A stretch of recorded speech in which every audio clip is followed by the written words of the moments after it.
We finally have our first official details on I Am Legend 2, which are from Will Smith himself. What started as a highly anticipated sequel has become a long-delayed project with a tangled development history and no confirmed production date until now. In a recent interview, Smith revealed plot hints, a release window, and the role of Michael B. Jordan. What's going on with the I Am Legend movie with Michael B. Jordan? Looking good. It's looking good. Really?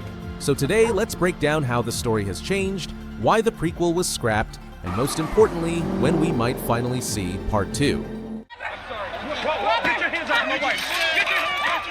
There's no doubt that I Am Legend is a legendary film, beloved by audiences around the world. Will Smith, alongside the unforgettable German Shepherd Samantha, carried the entire movie. To this day, it's still considered one of the most atmospheric post-apocalyptic films ever made. Yes, the movie took creative liberties, only loosely adapting the original novel. But the filmmakers still crafted a gripping, grounded survival story led by a charismatic protagonist. And all without pushing an agenda. In today's landscape, that alone feels like a rare achievement. When I Am Legend was released in 2007, it was an instant box office hit. Naturally, the studio began exploring sequel options. But there was one big problem. The main character died at the end.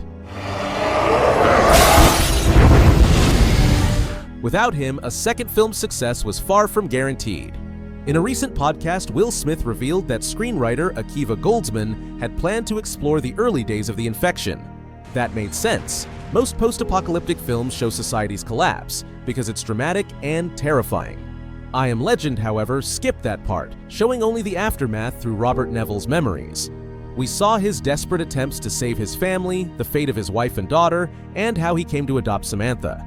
But the outbreak itself left off screen. A prequel could have filled that gap and brought both Will Smith and Sam back. Unfortunately, the prequel got stuck in development hell. Scheduling conflicts with actors and crew played a big role, but there was also the risk that a prequel wouldn't match the original's success, especially back when prequels weren't as trendy. So the project was shelved for 15 years, until 2022, when Goldsman came back with a new idea: skip the prequel and go for a full sequel. But how? Neville clearly died at the end. Didn't he? Here's where it gets interesting. Most people saw the theatrical ending, where Robert Neville sacrifices himself. As the infected burst into his lab, he hands Anna the cure and locks her and the boy Ethan in a protective chamber.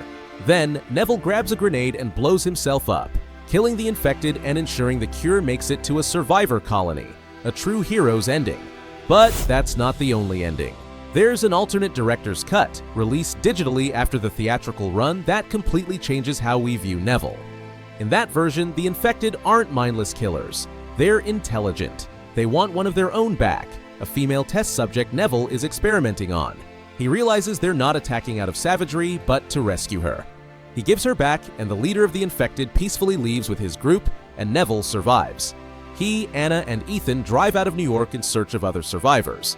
This version is closer to the original book by Richard Matheson, and now it's officially canon. In Matheson's 1954 novel, Neville isn't a heroic scientist. He's a lonely, bitter alcoholic struggling with isolation.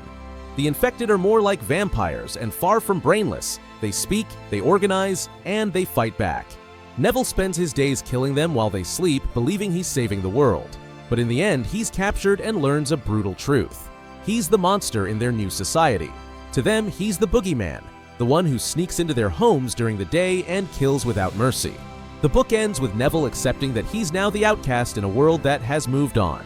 He is a legend, but not a heroic one.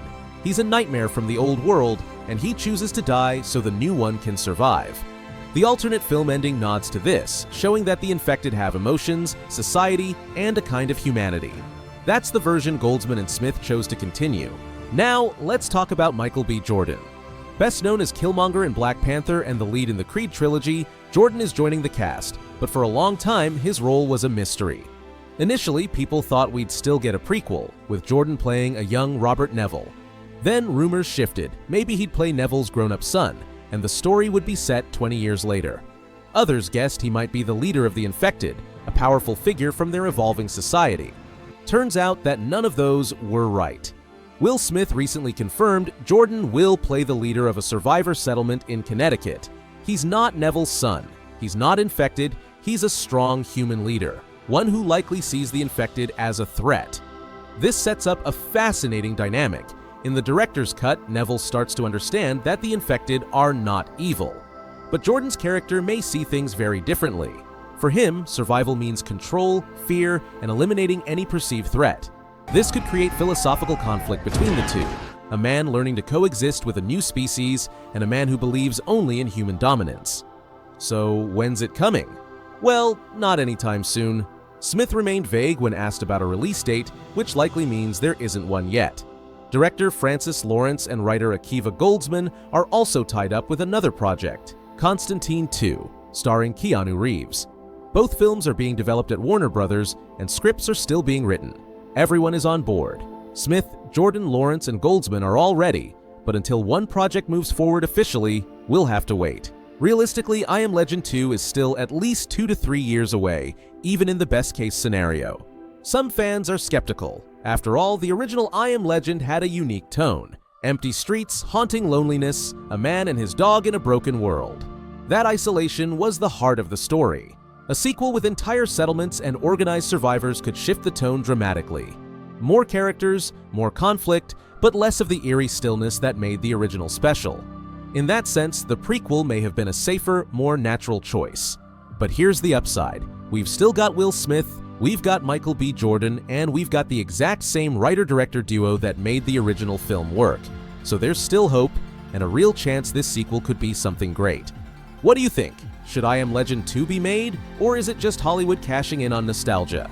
And is Michael B. Jordan's role the right move, or should he have played the leader of the infected? Let me know what you think in the comments below. That's it for today. Stay safe, stay strong.